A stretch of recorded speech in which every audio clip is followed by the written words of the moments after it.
Nasıl bir horlamadır bu?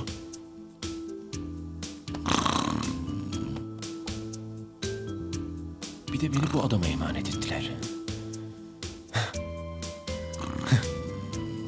Üçüncü Dünya Savaşı çıksa adamın ruhu duymayacak.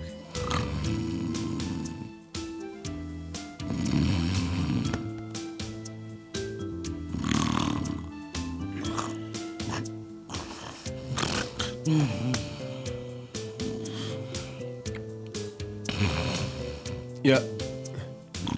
Şşş! Beyefendi! Ya gözünü seveyim, kes şunu be!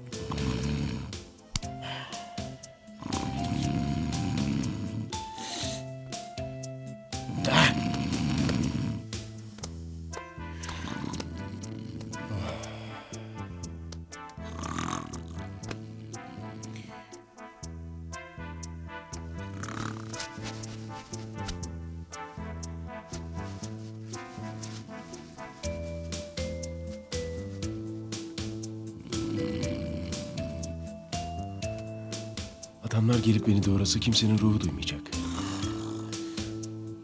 Ama zaten onlara ihtiyaç kalmadı. Sabri denen gerizekalının gürültüsünden az sonra kalp krizi geçireceğim.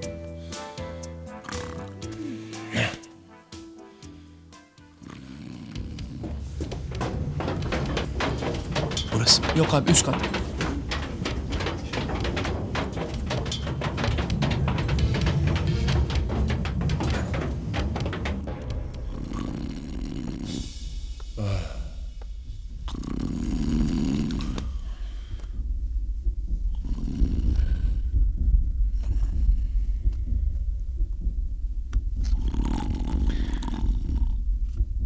Tam sırasıydı.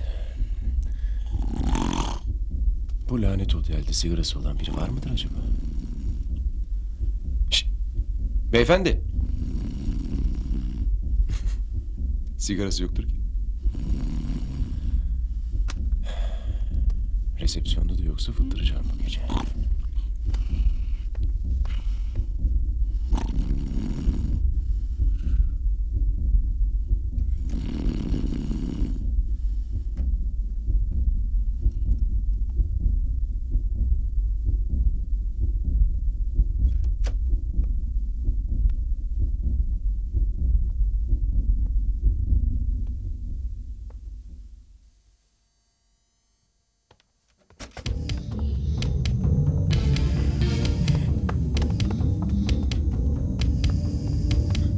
Geldiler. Siz şu tarafa bakın.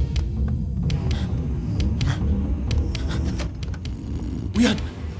Uyan, geldiler! Uyan! Sağır mısın be adam? Uyansana artık! Beni gebertmeye geldiler!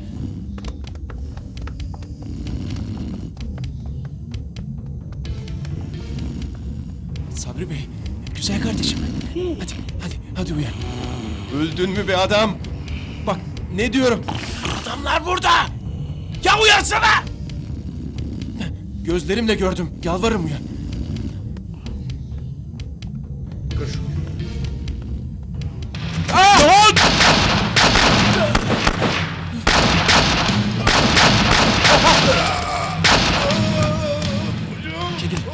Çekilin.